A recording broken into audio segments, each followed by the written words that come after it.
దినాల్లో మనం మనల్ని మనం పరీక్షించుకొని మనం ముందుకు వెళ్ళాలి. అది మనతోనే స్టార్ట్ చేయాలి. ఈ మధ్యాహ్న కాల సమయంలో బాప్తిస్మం తీసుకొని నేను ఈరోజు ఆరాధన చేశానా లేదా అని మొట్టమొదటిగా మనం ప్రశ్నించుకుందాం. రెండవదిగా నేను నా పాటల ద్వారా దేవుణ్ణి ఆరాధించానా లేదా అని మనం ప్రశ్నించుకోవాలి. ఎందుకంటే మన యొక్క పాటల ద్వారా మనం దేవుణ్ణి ఆరాధించేవారుగా ఉండాలి. మన యొక్క మాటల ద్వారా మనం దేవుణ్ణి ఆరాధించేవారుగా ఉండాలి. మరి మనం దేవుని ఆరాధనకు మనం వచ్చినప్పుడు మన పాటల ద్వారా మనం దేవుణ్ణి ఆరాధించకుండా, మన మాటల ద్వారా మనం దేవుణ్ణి ఆరాధించకుండా ఊరినే వచ్చి కూర్చొని వెళ్తే మనకు ఎలాంటి ఉపయోగం లేదు. మనం ఆ దేవుణ్ణి ఆరాధించిన వారు కాదు అని మనం అర్థం చేసుకోవాలి. అందుకే మనం దేవుణ్ణి ఆరాధించడానికి మనం తొందరపడేవారుగా ఉండాలి. నేను ఎప్పుడు దేవుణ్ణి ఆరాధించాలి, నేను ఎప్పుడు పాటలు పాడాలి, నేను ఎప్పుడు నా యొక్క స్వరాన్ని దేవునికి వినిపించాలని చెప్పి మనం ఎదురు చూడాలి. ఈ 2025వ సంవత్సరం మనం ఆ విధంగా ఎందుకు చేయలేకపోతా ఉన్నాం? ఎవరైతే ఆరాధించలేదో వాళ్ళు ప్రశ్నించుకోవాలి. ఎవరైతే ఆరాధించి ఉన్నారో మంచిది. ఆరాధించిన వాళ్ళు ఏం చేయాలంటే, ఎందుకంటే మనకు తెలియకుండానే మన విశ్వాసంలో మనం వెనక్కి జారిపోతూ ఉన్నాం. ఎందుకంటే విశ్వాసంలో మనం జారిపోతే ఏమవుతుందంటే చాలా నష్టం అని నేను చెప్పను. మన ఆత్మీయ జీవితంలో మనం వెనకబడతాం. అందుకని మనం ఏం చేయాలంటే, ఖచ్చితంగా మనం యొక్క విశ్వాసం పరిమాణం ఎంత ఉంది, నా విశ్వాసంలో నేను నిలబడ్డానా? పోయినసారి మనం ధ్యానించుకుందాం, బండ మీద మనం నిలబడాలి. బండ మీద మనం నిలబడిన తర్వాత జారిపోయాం అనుకోండి, లేదంటే పడిపోయాం అనుకోండి, ఎలాంటి ఉపయోగం లేదు. కాబట్టి ఈ మధ్యాహ్న కాల సమయంలో దేవుని యొక్క వాక్య భాగంలో నుండి మనం కొన్ని విషయాలు మనం ధ్యానించుకొని మనం ముందుకు సాగిపోదాం. చూడండి, 1 కొరింథీయులకు రాసిన పత్రిక 10వ అధ్యాయము.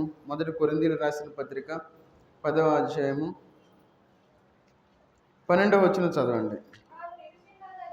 తాము నిలుచున్నామని తలంచుకొనివాడు పడకుండునట్లు జాగ్రత్తగా చూసుకొనవలను. ప్రార్థన చేసుకుందాం. మహోన్నతుడైన దేవా, సర్వాధికారి అయిన దేవా, నీకు వందనాలు తండ్రి. ఈ మధ్యాహ్న కాల సమయంలో నాయన మీ పాసంతిలో చేరి మిమ్మల్ని ఆరాధించుకోవడానికి, స్తుతించుకోవడానికి మీరు ఇచ్చిన సమయాన్ని బట్టి వందనాలు చెల్లించుకుంటూ ఉన్న తండ్రి. మీకు బలలో మేము పాలు పంపులు పొందబోచుండగానైనా ఆ బలలో యోగ్యులంగా పాలు పంపులు పొందులాగున మమ్మల్ని మేము పరీక్షించుకొని యోగ్యులంగా పాలు పంపులు పొందులాగున తగిన సహాయం చేసేయండి. చదవబడిన వాక్య భాగాన్ని మీరు దీవించి ఆశీర్వదించండి. మాకు కావాల్సిన ఆత్మీయ ఆహారం మాకు దయచేయమని యేసుక్రీస్తు వారి నామంలో ప్రార్థించి అడిగి వేడుకుంటున్నాం తండ్రి. ఆమేన్.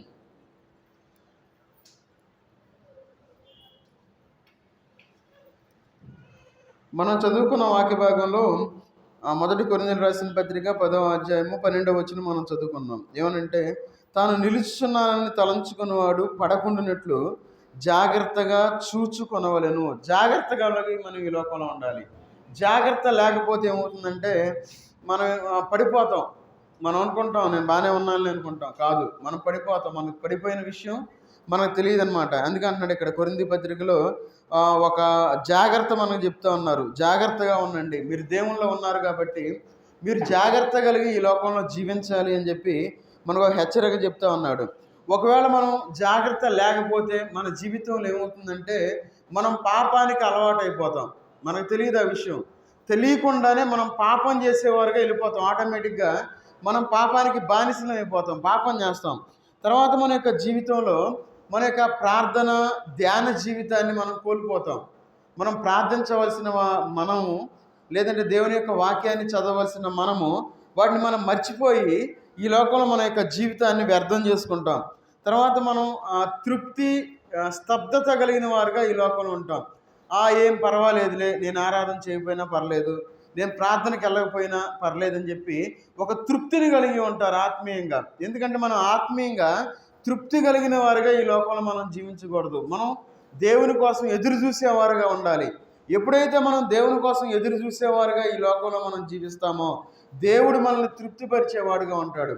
అందుకే మన యొక్క ఆత్మీయ జీవితంలో అందుకే ఇక్కడ అంటా ఉన్నాడు, మనం పడకుండా ఉండాలి అని చెప్తున్నాడు. తాను నిలుచున్నానని తలంచుకున్నవాడు పడకుండానట్లుగా జాగ్రత్తగా చూచుకొనవలెను.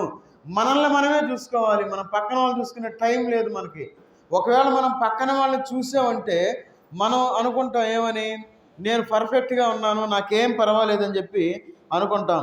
ఈ లోకంలో అలాంటి వాళ్ళని మనం ఏం చెప్పుకోవచ్చు, సహజంగా కొన్ని మోటివేటర్స్ ఒక మాట చెప్తూ ఉంటారు పిల్లలను ఉద్దేశించి. ఏమంటే, నువ్వు బాగా చదవగలవు అని చెప్పి ఇట్లా కొట్టుకోమని చెబుతూ ఉంటారు. వెరీ గుడ్, నేను బాగా చదువుతా అని చెప్పి ఇట్లా అనుకోమని చెప్తారు. ఎందుకంటే వాళ్ళ మీద వాళ్ళకి నమ్మకాన్ని కలిగించడం కోసం. అయితే మనం ఏం చేస్తూ ఉన్నామంటే, ఆత్మీయంగా మనం కూడా ఇట్లా కొట్టుకుంటా ఉన్నాం. ఏమని? షబాష్, నాకేం తిరిగిలేదు, నేను బాగానే ఉన్నాను, ఆత్మీయంలో పడిపోలేదని చెప్పి అతి నమ్మకాన్ని మనం కలిగిన వారుగా ఈ లోకంలో మనం జీవిస్తూ ఉన్నాం.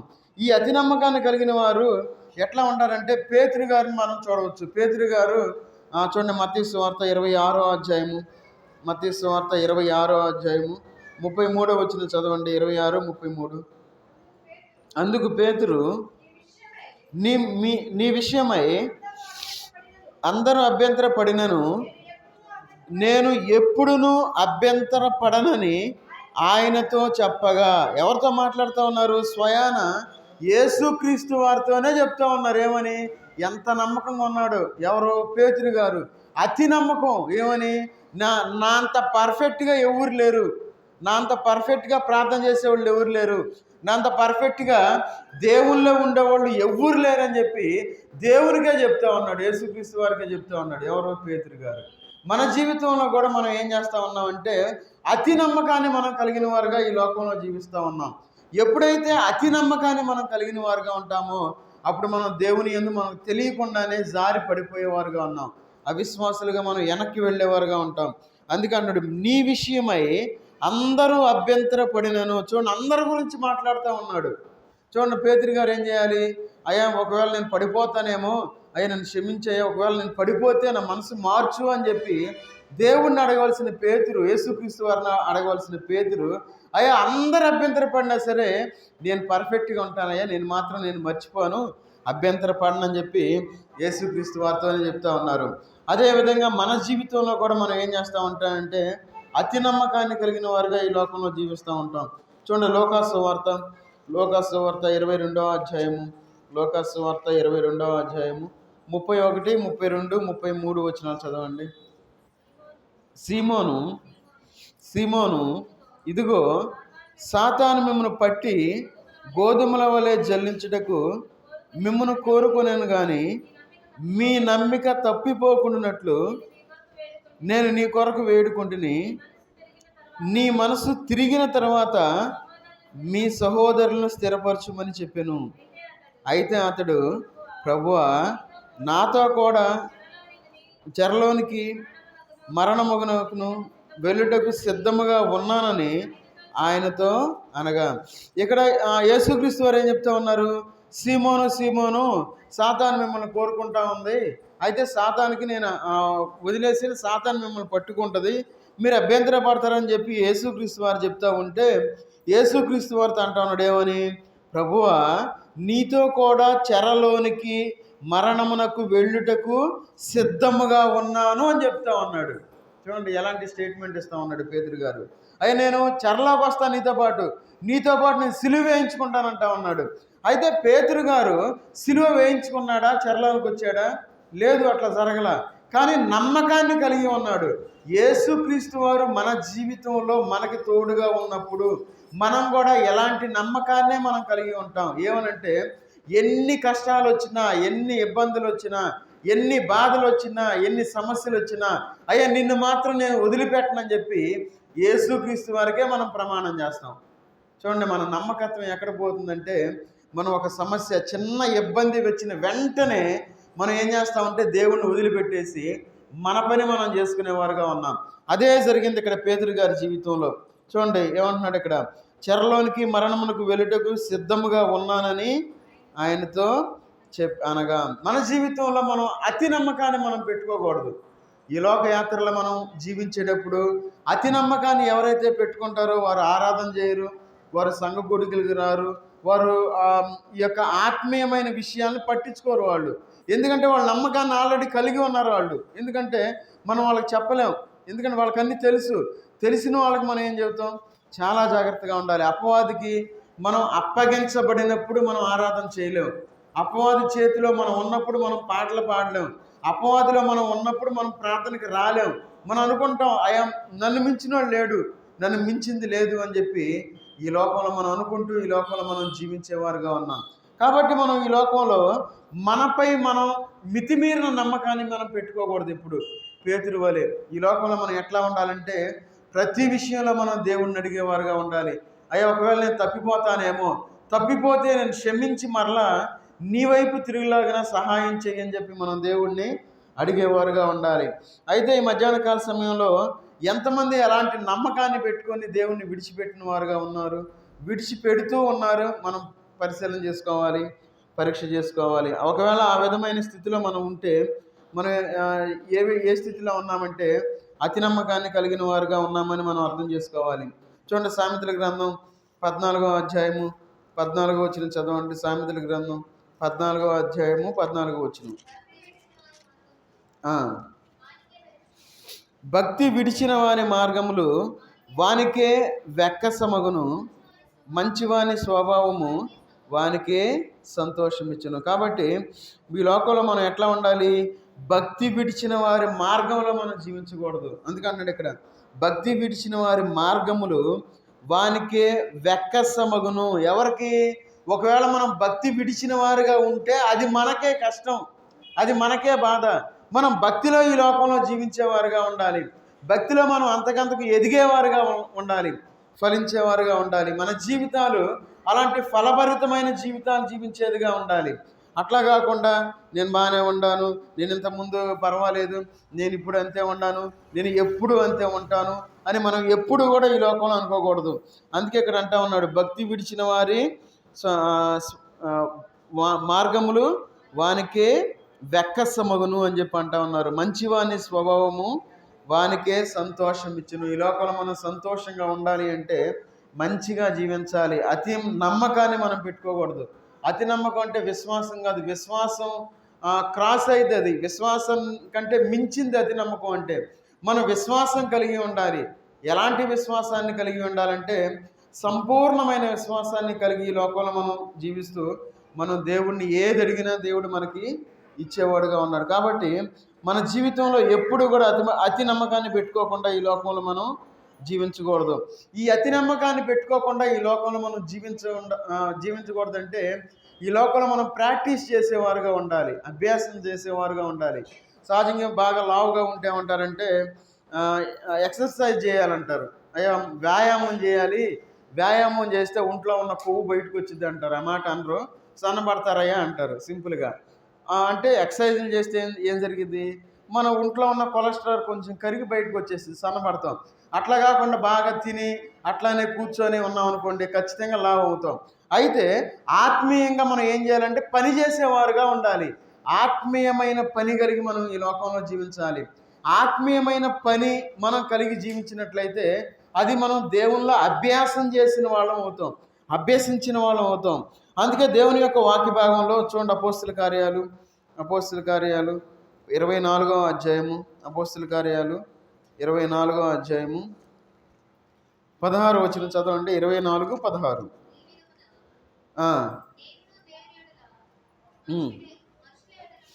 మనుషుల ఎడలను ఎల్లప్పుడూ నా మనస్సాక్షి నిర్దోషమైనదిగా ఉండునట్లు అభ్యాసము చేసుకొనుచున్నాను.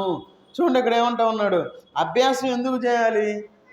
చక్కగా మంచి దేవుడు అపోస్తులుడు, మంచిగా వాక్యం చెప్తున్నాడు, ఆయన అనేకమైన గొప్ప కార్యాలు చేస్తూ ఉన్నారు. అయితే ఎందుకు అభ్యాసం చేయాలి? నేను అభ్యాసం చేస్తూ ఉన్నాను అని చెప్పి దేవుని యొక్క వాక్య భాగంలో రాస్తూ ఉన్నాడు. ఎందుకు అభ్యాసం చేస్తున్నాడు? నేనును దేవుని ఎడలను మనుష్యుల ఎడలను ఎల్లప్పుడూ నా మనస్సాక్షి నిర్దోషమైనదిగా ఉండినట్లు. మన మనస్సాక్షి నిర్దోషంగా ఉండాలి. నిర్దోషి అంటే ఈ లోకంలో మనం ఎలాంటి తప్పులు చేయకుండా ఉండకూడదు. ఈ లోకంలో మనం తప్పులు చేస్తూ ఉన్నాం అనుకోండి, మన నిర్దోషి అంటారు. మన మనస్సాక్షి చెప్పిద్ది. ఒకవేళ ఏదన్నా తప్పు చేసినప్పుడు మన మనస్సాక్షి ఏం చెప్పిద్ది అంటే, అబ్బాయి నువ్వు చేసే తప్పు, నువ్వు తప్పు మార్గంలో వెళ్తా ఉన్నావు, నువ్వు జాగ్రత్త అని చెప్పి మన మనస్సాక్షి చెప్పిద్ది. ఆ మనస్సాక్షికి మనం ఏం చేస్తామంటే దానికి సమాధానం మనం అప్పుడే చెప్పేస్తాం. ఏమని? నేను ఈరోజు ఆరాధన చేయలేదుగా, నాకు సరిగ్గా రాదులే, నాకు నత్తి ఉంది, నేను సరిగ్గా ప్రార్థన చేయలేను, లేదంటే విజ్ఞాపన చేయలేను, కాబట్టి నేను ప్రార్థనకి రాలేకపోతా ఉన్నాను, నాకు తెలుసుగా, దేవునికి తెలిసిన నాకు కాళ్ళు నొప్పులు లేదంటే ఒళ్ళు నొప్పులు ఈరోజు పనికి వెళ్ళి వచ్చానని చెప్పి మన మనస్సాక్షికే మనం ఏం చెప్తూ ఉంటాం? సమాధానం చెప్పుకొని మనం ఈ లోకంలో జీవిస్తూ ఉంటాం. అయితే మనం ఈ లోకంలో మనం జీవించేటప్పుడు మనం ఎట్లా ఉండాలి? దేవుని ఎడలను మనుష్యుల ఎడలను ఎల్లప్పుడూ నా మనస్సాక్షి నిర్దోషమైనదిగా ఉండునట్లు అభ్యాసము చేసుకొనుచున్నాను. అభ్యాసం మనం చేసేవారుగా ఉండాలి. ఈ అభ్యాసం మనం ఎట్లా చేయగలం అంటే దేవుని యొక్క వాక్యంలో మనం అభ్యాసం చేసేవారుగా ఉండాలి. ప్రార్థనలో మనం అభ్యాసం చేసేవారుగా ఉండాలి. దేవుని యొక్క పాటల్లో మనం అభ్యాసం చేసేవారుగా ఉండాలి. మరి మనం ఎంత మాత్రం అభ్యాసం చేస్తూ ఉన్నాం ఈ లోకంలో? ఎంత సమయం మనం దేవునికి ఇస్తూ ఉన్నాం? ఒకవేళ మనం ఎవరినైనా అడిగామనుకోండి, ఎంతసేపు బైబిల్ చదువుతున్నామని. ఇప్పుడు ఎట్లా ఉన్నారంటే, ఇంతకు ముందు టైంలో సైలెంట్గా మాట వినేవాళ్ళు. ఇప్పుడు ఎట్లా ఉందంటే నువ్వెంతసేపు చదువుతున్నాను ప్రశ్నించే స్థాయికి వెళ్ళిపోయారు. మన జీవితం ఎట్లా ఉందంటే, అమ్మ నువ్వు బాగా ప్రార్థన చేస్తున్నావంటే నువ్వెంత చేస్తున్నావు అనే క్వశ్చన్ చేసే స్థితికి మనం వెళ్ళిపోయాం. మన యొక్క ఆత్మీయ జీవితం అంత పడిన స్థితిలో మనం జీవిస్తూ ఉన్నాం. ఆ విషయం మనకు తెలియదు. మనం ఏమనుకుంటామంటే, నేను పెద్ద విశ్వాసిని కదా, నేను అడుగుతున్నాను కదా అని చెప్పి అనుకుంటాం. కానీ మనం ఆత్మీయంగా పడిపోయిన స్థితిలో ఉండి లేవలేని వారుగా మాట అడుగుతున్నాం అనే విషయాన్ని మనం మర్చిపోతూ ఉన్నాం. మనం ఏం చేయాలంటే అభ్యసించేవారుగా ఉండాలి. ఈ లోకంలో మనం పడిపోకుండా ఉండాలి, మనం జారిపోకుండా ఉండాలి, దేవునిలో స్థిరంగా ఉండాలి, ఫలించేవారుగా ఉండాలి అంటే దేవుని యొక్క వాక్యంలో, పాటల్లో, ప్రార్థనలో మనం అభ్యాసం చేసేవారుగా ఉండాలి. అందుకే ఇక్కడ అంటా ఉన్నాడు ఏమని? అభ్యాసము చేసుకొనుచున్నాను. అభ్యాసం చేపిస్తున్నానల్లా, అభ్యాసం చేసుకుంటా ఉన్నాను. తనకు తానే చేసుకుంటా ఉన్నాడు. అయితే ఈ మధ్యాహ్నకాల సమయంలో మనం ఎంత అభ్యాసం చేస్తూ ఉన్నాం? దేవునిలో ఆత్మీయంగా ఎంత అభ్యాసం చేస్తూ ఉన్నాం? ఎంత నేర్చుకుంటా ఉన్నాం? ఎంత అపవాది సంబంధించిన ఆ క్రియలను మనం ఎంత బయటికి పోగొట్టుకుంటా ఉన్నాం? పరిశీలన చేసుకోవాలి. మనం అభ్యాసం చేయకపోతే ఆత్మీయంగా అపవాది యొక్క క్రియలు మనలోనే ఉంటాయి. ఎందుకంటే మనం అపవాది పిల్లలంగా ఉన్నాం ఈ లోకంలో. మన బ్రతుకు అలాంటి బ్రతుకంటే అపవాది పిల్లలు, మనకున్న పేరది. మనం దేవుళ్ళలోనికి వచ్చామని చెప్పి మనం చెప్పుకుంటా అపవాది పిల్లలుగా ఈ లోకంలో మనం జీవించడానికి వీల్లేదు. అందుకే చూడండి, మొదటి తిమోతి పత్రికలో ఏమంటా ఉన్నారు? మొదటి తిమోతి పత్రిక 1వ అధ్యాయము, మొదటి తిమోతి పత్రిక 1వ అధ్యాయము 19వ వచనం. అట్టి మనస్సాక్షిని కొందరు త్రోసివేసి విశ్వాస విషయమై ఓడ బద్దలైపోయిన వారి వలె చెడి ఉన్నారు. చూడండి, వాక్యం ఎలాంటిదంటే కత్తి పెట్టి ఇట్లా నుంచోబెట్టి పొడిసిద్ది మనల్ని. కాకపోతే మనం ఏం చేస్తామంటే అలాంటి పొడిసే మాటలు ఎవరు చెప్పట్లా ఈ మధ్యకాలంలో. నేనేం చేస్తూ ఉంటాను, యూట్యూబ్లో చూస్తూ ఉంటాను కొన్నిసార్లు. ఎందుకంటే నేను కూడా కొన్ని విషయాలు నేర్చుకొని బోధించడానికి ఏమన్నా ఉపయోగపడే ఏమన్నా ఉంటాయా అనే ఆ విషయాలు చూడటం కోసం యూట్యూబ్లో సెర్చ్ చేస్తూ ఉంటే పొడిసే మాటలు ఎక్కడ కనపట్లా నాకు. ఎక్కడ చూసినా సరే నువ్వు ఆశీర్వదించబడదువు, నువ్వు దీవించబడదువు, నీకు ఆరోగ్యం వస్తుంది, నీకు అన్నీ వస్తాయి అనే మాటలే వింటున్నాం. కానీ ఎట్లా ఉంటే మనం ఆశీర్వాదం పొందుతాం, ఎట్లా ఉంటే మనం ఫలిస్తాము, ఎట్లా ఉంటే మన కుటుంబాలు బాగుపడతాయి అనే విషయాలు నేను ఎక్కడ చూడలేకపోతా ఉన్నాను. అయితే దేవుని యొక్క వాక్య భాగంలో మనకి ఇక్కడ చాలా సూటిగా చెప్తా ఉన్నారు. ఏం చెప్తా ఉన్నారు? అట్టి మనస్సాక్షిని కొందరు త్రోసివేసి. అలాంటి అన్ని అవసరంలా మనకి ఈ లోకంలో మనకి ఏం కావాలంటే ఒకటే కావాలి. ఎక్కడైతే ఆశీర్వాదం ఎక్కడైతే ఉంటుందో, ఎక్కడైతే స్వస్థతలు ఉంటాయో, ఎక్కడైతే ఇవన్నీ లోక సంబంధమై కలిగి ఉంటారో అక్కడికే మనం పరిగెత్తేవారుగా ఉన్నాం. చూడండి, అక్కడ త్రోసివేసి విశ్వాస విషయమైన ఓడ బద్దలైపోయిన వారి వలె చెడి ఉన్నారు. చూడండి, విశ్వాస విషయమైన ఓడ బద్దలైపోయింది. వారికి లేదు విశ్వాసం. వారికి ఒకటే ఉంది, ఏమని? మేము ఆశీర్వదించబడాలి అంటే మేము ఏదో చేయాలి. మన జీవితంలో అభ్యాసం చేయాలి. అభ్యాసం చేస్తే అప్పుడు మన యొక్క ఓడ బద్దలైపోదు. మనం అభ్యాసం చేయకుండా మన ఇష్టానుసారంగా ఈ లోకంలో జీవించి నేను మంచిగా ఉన్నాను, నా రక్షణలో ఉన్నాను, దేవునిలో ఉన్నాను, ప్రార్థనలో ఉన్నాను, నా కుటుంబం బాగుంది, అంతా బాగుంది అనుకుంటే ఒక సమయం వచ్చిన తర్వాత మనకు తెలిసిద్ది, అయ్యో నేను ఎంత పాపంలో ఉన్నానే, ఎంత శాపంలో ఉన్నానే, నా విశ్వాసంలో నా ఓడ బద్దలైపోయిందే, ఎంత చెడి ఉన్నానే అని చెప్పి మనం చూసుకోవాల్సిన పరిస్థితి వస్తుంది అన్నమాట. అందుకే మనం ఆ పరిస్థితి రాకుండా ఉండాలి అంటే మనం ప్రతిదినం అభ్యాసం చేసేవారుగా ఉండాలి. దేవుని యొక్క వాక్యానుసారంగా ఈ లోకంలో మనం జీవించేవారుగా ఉండాలి. మన యొక్క విశ్వాస ఓడ బద్దలైపోకుండా మనం జాగ్రత్త పడేవారుగా ఉండాలి. ఎప్పుడే ఆల్రెడీ ఈ మొబైల్ ఫోన్ వచ్చిన తర్వాత ఈ విశ్వాస ఓడ ఎప్పుడో బద్దలైపోయింది, బద్దలు చేసింది ఈ మొబైల్ ఫోన్ వచ్చిన తర్వాత. నిన్నటి కాలంలో మన సాంబయ్య బ్రదర్ ఐడియా ఉందిగా, మన డేవిడ్ చెప్పాడు. సాంబయ్య బ్రదర్ వాళ్ళ అబ్బాయి గురించి మాట్లాడుకున్నాం. రాత్రి 11 గంటలకు ఫోన్ చేశాడు. అయితే ఒక మాట విన్నా, 3 లక్షల శాలరీ, అమెరికాలో ఉద్యోగం, ఇద్దరు భార్యాభర్తలు. అయితే 3 లక్షల శాలరీ. అప్పుడు మన సాంబి బ్రదర్కి బాగోపోతే ఇంటికి వచ్చేసారంట. ఇంటికి వచ్చేసిన తర్వాత బాగాలేదని చెప్పి చనిపోయాడు. ఇది కొన్ని దినాల్లో చనిపోయారు. రేపు వెళ్తా ఉన్నప్పుడు ఆ రోజు చనిపోయారు తను. అయితే వాళ్ళకు తీర్మానం తీసుకున్నారు. ఎందుకు?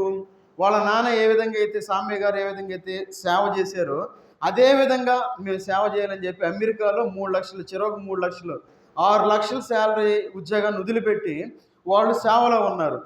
అడిగాడు, అన్న మరి స్పెషల్ మీటింగ్లు పెట్టేద్దాం అన్నాడు. మంచిది, వాళ్ళు ఉద్యోగం కోసం వదిలేసి వచ్చారు. ఇప్పుడైతే అందరూ ఉద్యోగం చేయాలి, సేవలో ఉండి కూడా ఉద్యోగం చేసి 1 లక్ష రూపాయలు పడేస్తే అదే సేవ చేయొచ్చు అనుకుంటా ఉంటారు. అయితే ఆయన టచ్ ఫోన్ వాడట్లేదు, కీబోర్డ్ ఫోనే వాడుతున్నారు అని చెప్పాడు డేవిడ్. చాలా మంచిది, ఎందుకంటే ఆత్మీయంగా బలంగా ఉన్నారనుకున్నా నేను.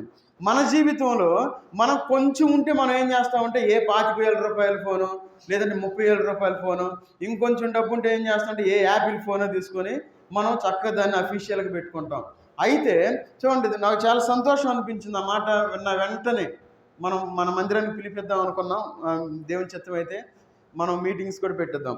అయితే నేను ఎందుకు ఈ మాట చెప్తా ఉన్నానంటే, ఎప్పుడైతే మనం దేవుని వైపు చూస్తామో, అయితే ఒక మాట అన్నాడు, వాళ్ళ పరిస్థితి బాగాలేదన్న, వాళ్ళ డ్రెస్ కోడ్ కూడా బాగోలేదు, చాలా అంటే ఆ స్థితి నుండి వచ్చారు కదా అన్నాను. అప్పుడు దేవుని సేవకు వస్తే అంతే, దేవునిలో కష్టపడాలి, దేవుడే మంచి ఫలం ఇస్తాడు తర్వాత అని చెప్పి నేను చెప్పాను. అయితే మన జీవితంలో మనం ఎప్పుడు కూడా ఏం చేస్తామంటే లోకం వైపు మనం చూసేవారుగా ఉన్నాం. మన యొక్క విశ్వాస ఓడను మనం ఏం చేస్తూ ఉన్నామంటే మనకు తెలిసి బద్దలు కొట్టుకునేవారుగా ఉన్నాం ఈ లోకంలో. ఏం చేస్తాం? ఒకవేళ ఉదాహరణ, మన బిడ్డల్ని బాగా చదివించాలి, మన స్తోమతని మించి చదివించి మనం ఏం చేస్తూ ఉన్నామంటే దేవుని నుండి వాళ్ళని దూరంగా తీసుకుని వెళ్తూ ఉన్నాం. మన యొక్క ఆత్మీయ జీవితంలో మన ఓడను మనం చాలా జాగ్రత్తగా ఉంచుకోవాలి. ఈ లోకం మనకి శాశ్వతం కాదు. ఒకవేళ దేవుడు కరుణిస్తే, దేవుడు మనల్ని ఆశీర్వదిస్తే ఆ ఆశీర్వాదాన్ని ఎవ్వరూ అడ్డుకోలేరు. ఒకవేళ ఈ లోకంలో లాజరు వలె ఒకవేళ మన స్థితి చాలా తక్కువ స్థితికి వెళ్ళినా మనం సంతోషంగా ఈ లోకంలో జీవించేవారుగా ఉండాలి. అది ఆత్మీయమైన విశ్వాస ఓడ అని మనం గ్రహించాలి. మన యొక్క ఆత్మీయమైన విశ్వాస ఓడను మనం బద్దలు చేసుకొని చెడిపోయిన స్థితికి మనం ఎప్పుడు కూడా వెళ్ళిపోకూడదు. కాబట్టి ఈ యొక్క మధ్యాహ్న కాల సమయంలో మన యొక్క ఆత్మీయమైన ఓడ ఎట్లా ఉంది? మనం వేటి కోసం చూస్తూ ఉన్నాం? ఈ లోకంలో దేవుడు మనకు వస్త్రాన్ని, తినటానికి ఆహారాన్ని, ఉండటానికి ఇలిస్తే చాలు. మనకి ఏ సెకను ఏం జరుగుద్దో ఎవ్వరికి తెలియదు. అయితే దేనికోసం పాకులాడుతూ ఉంటాం, ఏం సంపాదించాలి. ప్రార్థన వదిలిపెట్టి కూడా మనం ఏం చేస్తామంటే సంపాదన కోసం పరిగెత్తేవారుగా ఉన్నాం.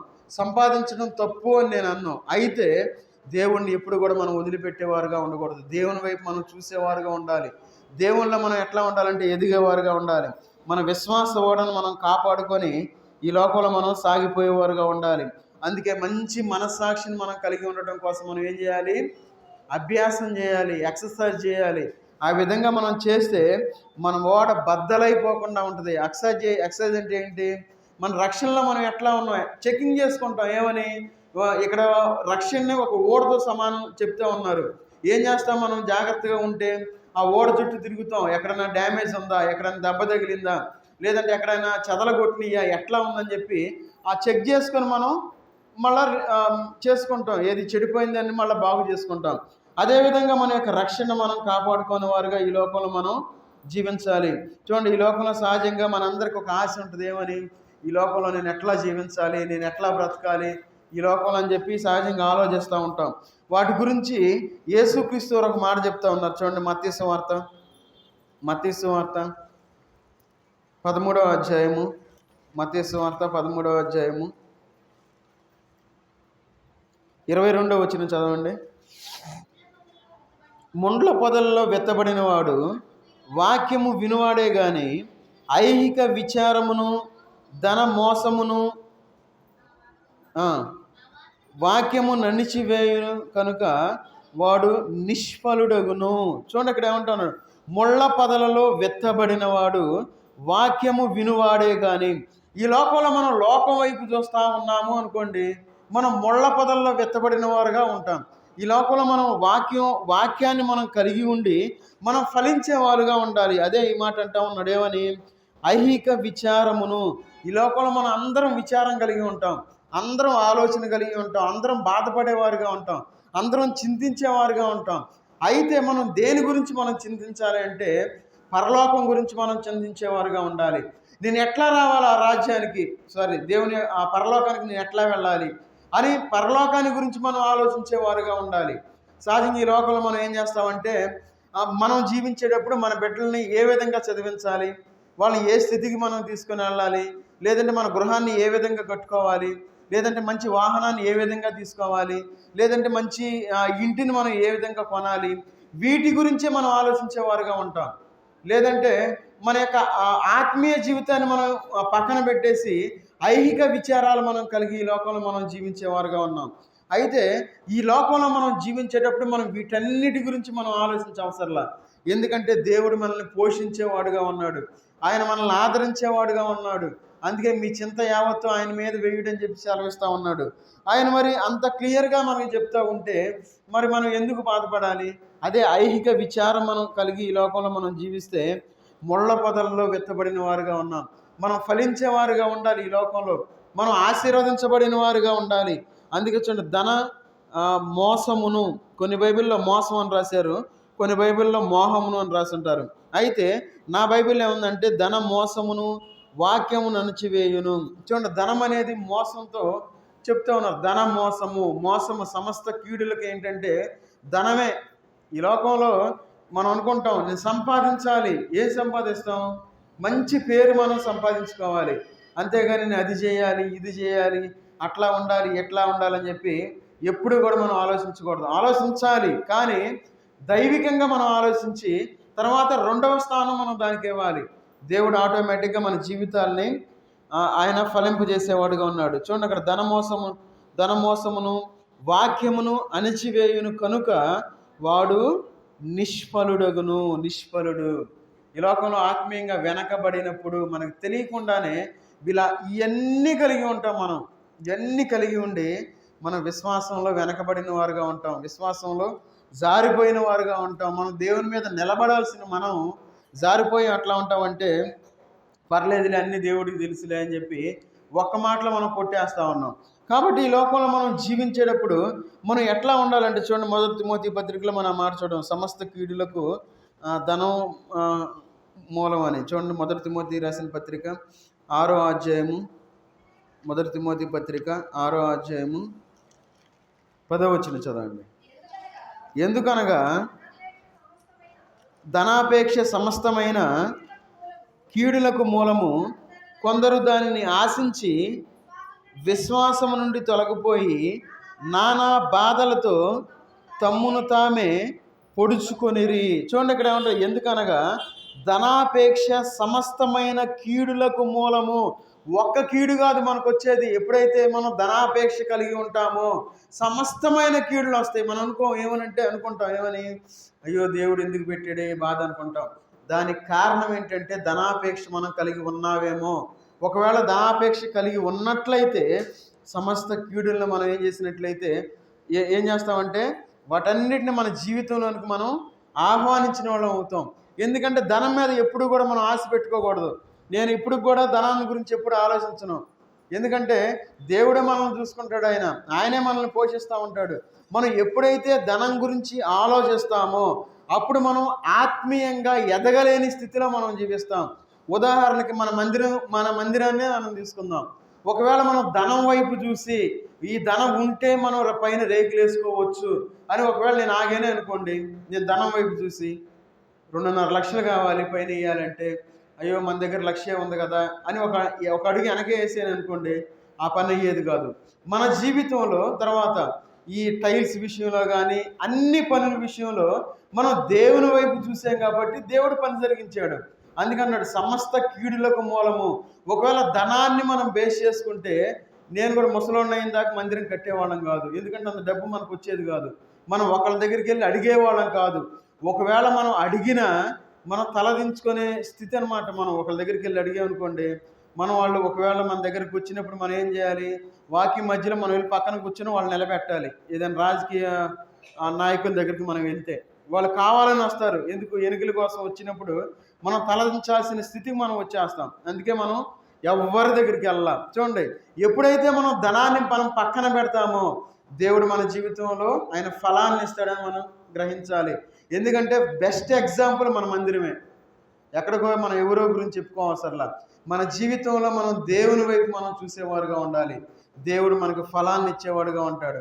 కాబట్టి ఆ ఫలాన్ని మనం అందుకన్నాడు ఇక్కడ చూడండి, అక్కడ కొందరు దాన్ని ఆశించి విశ్వాసం నుండి తొలగిపోయి నానా బాధలతో తమ్మును తామే పొడుచుకునిరి. కాబట్టి మనం ఎప్పుడూ కూడా ధనాన్ని మనం చూడకూడదు. దేవుని వైపు మనం చూస్తే దేవుడు ఆయన నడిపిస్తాడు, ఆయన పోషిస్తాడు, ఆయన మనల్ని జీవింపజేసేవాడుగా ఉన్నాడు. కాబట్టి ఈ ధనాపేక్షను మనం తీసివేయాలి. అందుకే అంటున్నాడు ఫస్ట్ మనం ఏం చేయాలి? దేవుని మీద మన మీద మనం అతి నమ్మకాన్ని మనం పెట్టుకోకూడదు. ఆ విధంగా మనం పెట్టుకున్నామా లేదా మనం పరీక్ష చేసుకోవాలి. తర్వాత మన యొక్క మనస్సాక్షిని మనం కాపాడుకోవటం కోసం అభ్యాసం చేసేవారుగా ఉండాలి. అభ్యాసం దేవుని ఆత్మీయంగా మనం అభ్యాసం చేస్తున్నామా లేదా మనం పరిశీలన చేసుకోవాలి. తర్వాత ఈ లోకం మీద, ఈ లోక ఆశల మీద, వాటి మీద మనం ఆశ పెట్టుకోకూడదు. ఇహలోక ఆశలు మనం కలిగి ఉండకూడదు. ఒకవేళ మనం ఆ విధంగా ఈ లోకంలో జీవిస్తూ ఉన్నామా లేదా మనం పరిశీలన చేసుకోవాలి. అందుకే చూడండి 2 తిమోతి పత్రిక 4వ అధ్యాయము 10వ వచనం చదవండి. 4:10 దేమ ఇహలోకమును స్నేహించి నన్ను విడిచి దశలోనికేకు వెళ్ళను. చాలు. దేమ ఏం చేశాడు? లోకాన్ని స్నేహించాడు. లోకాన్ని స్నేహించడం వల్ల ఏం జరిగింది? బయటికి వెళ్ళిపోయాడు. అదేవిధంగా మన జీవితంలో ధనాన్ని మనం ఎప్పుడైతే ప్రేమించేవారుగా ఉంటామో దేవుణ్ణి మనం ఆటోమేటిక్గా పక్కన పెట్టేస్తాం. ఏముంది వెళ్ళకపోయినా ఈరోజు 1000 రూపాయలు వచ్చింది, పనికి వెళ్తే ఎట్లా ఎవరేస్తారు, ఏముంది అంతే చెబుతారులే, దేవుడు మనకి ఇస్తాడా అనుకుంటాం. కాదు, మన దేవుడు శక్తిమంతుడైన ఆయన ఎప్పుడు కూడా మనం తక్కువ చేయకూడదు. అదే మన విశ్వాసం అంటే అదే. మన విశ్వాసంలో మనం బలహీనపడతా ఉన్నాం, మనకు తెలియకుండానే పడిపోతూ ఉన్నాం. మనకు తెలియకుండానే మనం దేవుణ్ణి ప్రశ్నించేవారుగా ఈ లోకంలో మనం జీవిస్తూ ఉన్నాం. అందుకే చూడండి, దేమ యెహోలోకమును స్నేహించి నన్ను విడిచి దశలోనుకు వెళ్ళాను. విడిచి వెళ్ళిపోతాం. మనం దేవుని యొక్క సన్నిధి నుండి మనం దూరంగా వెళ్ళిపోయే స్థితికి మనం వెళ్ళిపోతాం. ఎందుకు ఆ విధంగా జరిగింది? ఒకవేళ మనకు ఆ స్థితి ఎందుకు వస్తుందంటే, ఈ లోకంలో మనం దేవునితో ఉంటే మనకు ఆ స్థితి రాదు ఎప్పుడు కూడా. మనం ఏం చేస్తామంటే మన పక్కనోడు చెబుతాడు, పక్కన వాళ్ళు చెప్తారు, పక్కన ఉన్నవాళ్ళు చెప్తారు ఏమనంటే, ఏం కాదు, ఎవరు చెప్పాడు, దేవుడు నీ పని చేసుకోవద్దని చెప్పాడా? ఆదివారం కూడా పని చేసుకొని నువ్వు ఖాళీగా ఉంటే దేవుని సన్నిధికి రమ్మన్నాడు కానీ నువ్వు పనికిరా అని చెబుతారు. మనం ఏం చేస్తాం? నిజమే కదా అనుకుంటాం. చూడండి, మొదటి కొరింథీ పత్రిక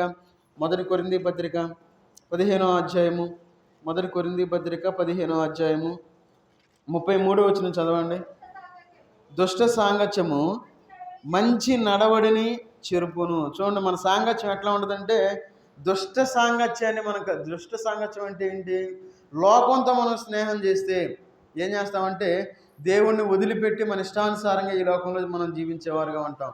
లోకం ఏముంటుందంటే, ఏముంది వెళ్ళకపోయినా, ఏమైందిలే, బాగానే ఉన్నాంగా, దేవుడు మంచి ఆరోగ్యాన్ని ఇచ్చాడు, బాగానే తిరుగుతున్నాం అని చెప్పి మనకు ఆలోచన కలిగిస్తాడు. మనం అనుకుంటాం, నిజమే కదా, నేను బాగానే ఉన్నాను, నేను బాగానే తిరుగుతున్నాను, చేస్తున్నానని చెప్పి దేవుణ్ణి ఆరాధించడం కూడా మనం మర్చిపోతూ ఉన్నాం. ఎందుకంటే ఈ మాట ఇవన్నీ ఎందుకు చెప్తా ఉన్నానంటే, ఈరోజు ఆరాధన చేయలే చాలామంది. మరి ఇంతకుముందు చేస్తున్నారు లేదో నాకైతే తెలియదు. చేయాలి ఆరాధన. దేవుని సన్నిధికి మనం వచ్చింది ఎందుకు? దేవుణ్ణి ఆరాధించడానికి. ఈ లోక సాంగత్యం మనం చేసేవారుగా ఉండకూడదు. అందుకే అంటున్నాడు ఇక్కడ చూడండి, మోసపోకుడి దుష్ట సాంగత్యము మంచి నడవడిని చెడుపును. మోసపోతా ఉన్నాం మనందరం మనకు తెలియకుండా. మోసం చేసి అపవాది ఏం చేస్తుంది? అపవాది వచ్చి స్పెషల్గా చెప్పింది ఎవరితో? అమ్మగారితో చెప్పింది. ఏమని? అబ్బా, ఆ పండు ఎంత రమ్యంగా ఉంది చూడండి, అంతే. దేవుడు ఆ మంచి చెడు పండు తీసుకొచ్చి అక్కడ పెట్టాడు. జీవవృక్ష ఫలాన్ని అక్కడ పెట్టాడు. నిజానికి జీవవృక్ష ఫలాన్ని తిని మంచి చెడు ఆ పండు తింటే ఏం ఉండేది కాదు. ఎందుకంటే జీవవృక్ష ఫలాన్ని తిన్న తర్వాత వాళ్ళు మరణం అనేది వచ్చేది కాదు. అయితే అపవాది ఏం చేసింది? మంచి చెడు ఫలాన్ని తినిపించింది, జీవవృక్ష ఫలాన్ని పక్కన పెట్టించేసింది.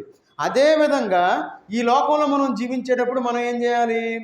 జీవవృక్ష ఫలాన్ని అంటే దేవుని యొక్క వాక్యాన్ని మనం వినవలసిన మనం, దేవుణ్ణి ఆరాధించవలసిన మనం, దేవుణ్ణి ఆరాధించకుండా మంచి చెడు వైపు మనం తీసుకుని వెళ్ళిపోతా ఉంది. ఏమని? ఇది మంచి, ఎట్లా చేయి నీకు మంచి జరిగిద్ది, నువ్వు బాగా ఉంటావు, నీ దేవుని సన్నిధికి వెళ్తే ఏముండదు, పని చేసుకుంటే 4 రూపాయలు వస్తాయి, వెనకేసుకోవచ్చు అనుకుంటారు. వెనకేసుకుంటాం, అది వెనకే ముందుకు రావు. దేవుడు లేకపోతే మనకి చాలా జాగ్రత్తగా ఉండాలి. ముందు ఆ యొక్క జీవవృక్ష ఫలాన్ని తిన్నట్లయితే మనిషికి మరణం అనేది వచ్చేది కాదు. ఒకవేళ దాన్ని తింటాడేమో అని చెప్పి అపవాది ఏం చేసిందంటే టెన్షన్ పడి ఆ భయంతో ఏం చేసిందంటే ఈ పండు ఫలాన్ని తినిపించేసింది. ఒకవేళ దేవుడు దాచిపెట్టవచ్చు ఆ మంచి చెడు ఆ చెట్టుని, దేవుడు కంటి ముందే పెట్టాడుగా. ఎందుకంటే దేవుడు మనకి ఆ స్వతంత్రాన్ని ఇచ్చాడు. మళ్ళీ చాలామంది ప్రశ్నలు మళ్ళీ అక్కడ, దేవుడు ఎందుకు పెట్టాలాడా, అది తీసి ఎత్తిపోయేది కదా, జీవవృక్ష ఫలాన్ని ఒకటి పెడితే సరిపోయేది, ఇన్ని రకాలుగా అనుకుంటారు ఎవరు? దేవుడు నమ్మని వాళ్ళు. మన జీవితంలో అట్లాగే దేవుడు మనకు మరణాన్ని జీవాన్ని మన ముందు పెట్టాడు. మనం మరణం కావాలా, జీవం కావాలా, మన ఆత్మీయమైన జీవాన్ని మనం పొందేవారుగా ఈ లోకంలో మనం జీవించాలి. అందుకే మోసపోకుడి, మనందరం మోసపోతూ ఉన్నాం, అందరం మోసపోతున్నాం. నేను, మీరు అందరం ఎట్లా మోసపోతా ఉన్నామంటే ఆరాధన చేయవలసిన మనం ఆరాధన చేయట్లా, దేవుని సన్నిధిలో గడపాల్సిన మనం గడపట్లేకపోతా ఉన్నాం. మారు మనసు పొంది బాప్తీసం తీసుకోవాల్సిన మనం మారు మనసు పొందలా. మారు మనసు పొంది మేము బాప్తీసం తీసుకుంటాం అనుకుని ముందుకు వచ్చిన మనం ఆగిపోయాం. మీరే బాప్తీసం ఉందంటే ముందుకు రావాలి. ఎప్పుడు బాప్తీసం? ఫలాను అచ్చడిగినప్పుడు ఖచ్చితంగా టైం చెప్పడం జరిగింది, ఆ టైంకి బాప్తీసం ఇవ్వడం జరిగింది. మనం సంఘగుడుగులకు రాకుండా, విజ్ఞాపనకి రాకుండా డైరెక్ట్గా బాప్తీసం తీసుకోవచ్చు కాదండి, రావాలి. దేవుళ్ళ మనం ఫలించాలి. మన జీవితంలో మనం మోసపోకూడదు. మోసపోకుడి దుష్ట సాంగత్యములు మంచి నడవడిని చెడుపును. సాంగత్యములు అని ఉంది అక్కడ, చూడండి బహువచనం. మనం ఏం చేస్తామంటే మంచి వాళ్ళతో మనం సావాసం చేయము. ఈ లోకంలో చెడిపోయిన వాళ్ళతోనే సావాసం చేసేది. ఆ చెడిపోయిన వాళ్ళతో సావాసం చేసి మన మంచిని చెడుగా మార్చుకుంటా ఉన్నాం. కాబట్టి ఈ లోకంలో మనం చాలా జాగ్రత్తగా ఉండాలి. ఈ లోకంలో మనం జీవించేటప్పుడు ఎట్లా ఉండాలి? అందుకే చూడండి సంఖ్యాకాండం చూడండి, సంఖ్యాకాండం 11వ అధ్యాయము చివరికి ఈ మాట చదువుకొని మనం ముగించుకుందాం. సంఖ్యాకాండం 11వ అధ్యాయము 4-5 వచనాలు చదవండి.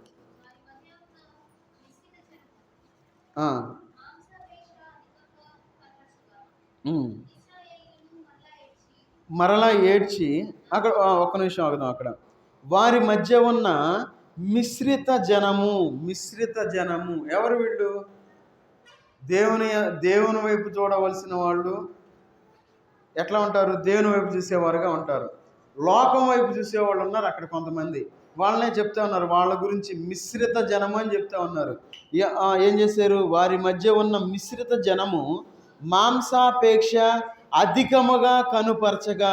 చూడండి, వాళ్ళకి మాంసం తినాలి. ఏం చేయాలి? మాంసం కావాలి, అధికం ఎక్కువగా ఉంది. ఏదో మన దగ్గర డబ్బులు ఉన్నప్పుడు మాంసం తెచ్చుకుంటాం, తింటాం. డబ్బులు లేకపోయినా, లేదంటే అవకాశం లేకపోయినా నాకు మాంసం కావాలంటే ఎట్లా?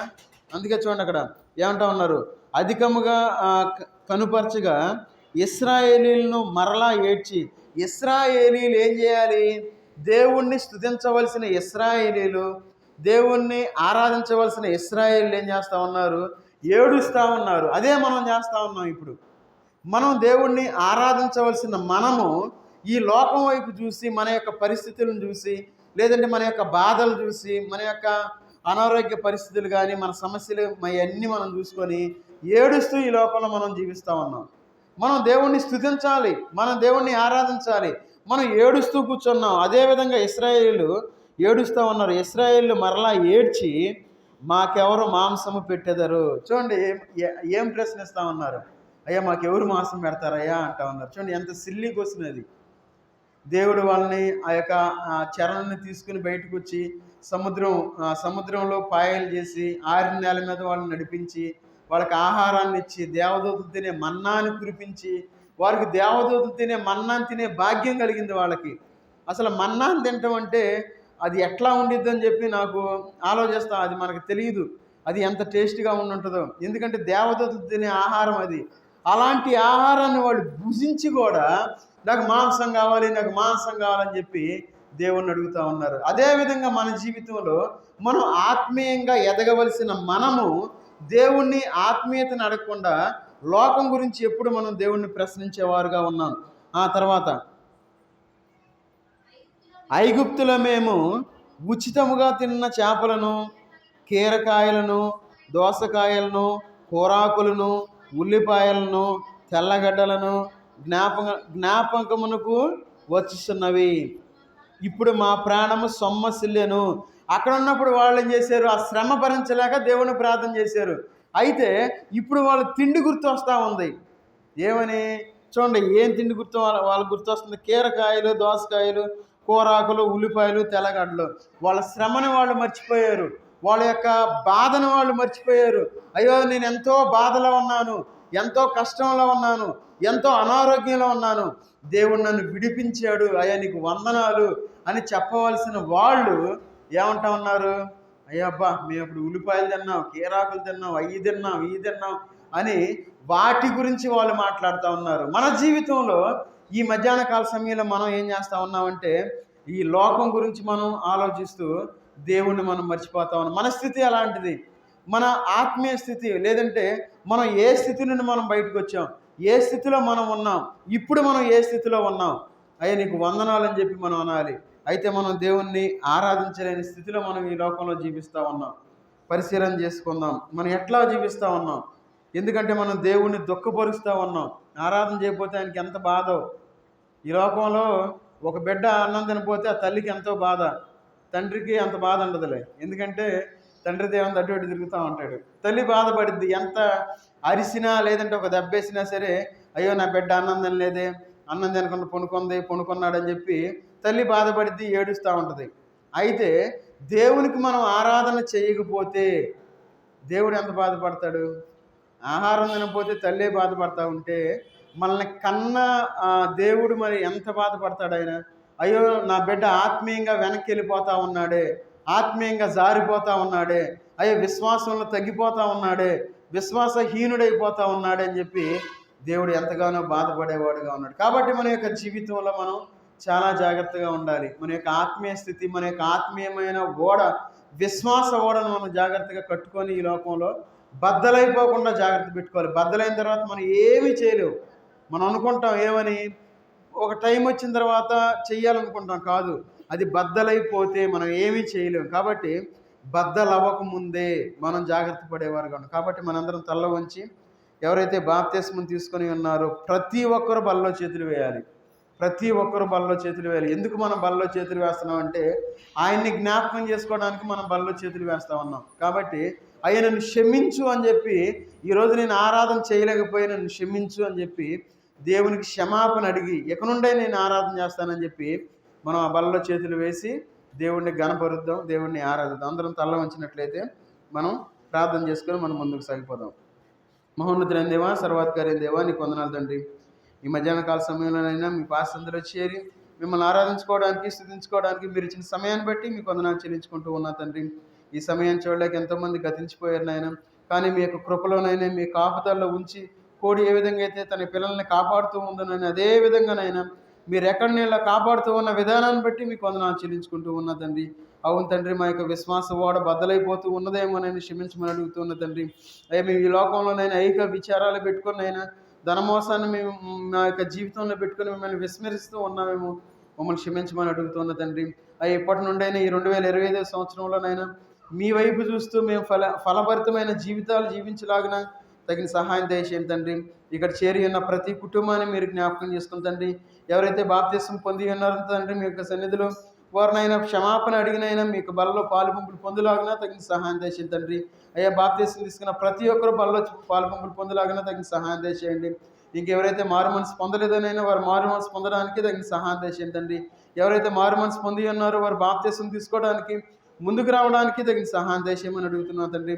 ఈ లోకయాత్రలో మేమందరం మీ వైపు చూస్తున్నాయినా మేము ఫలించి ఆశీర్వాదం పొందేవారుగా ఉండడానికి తగిన సహాయం చేసేయమని అడుగుతున్నా తండ్రి.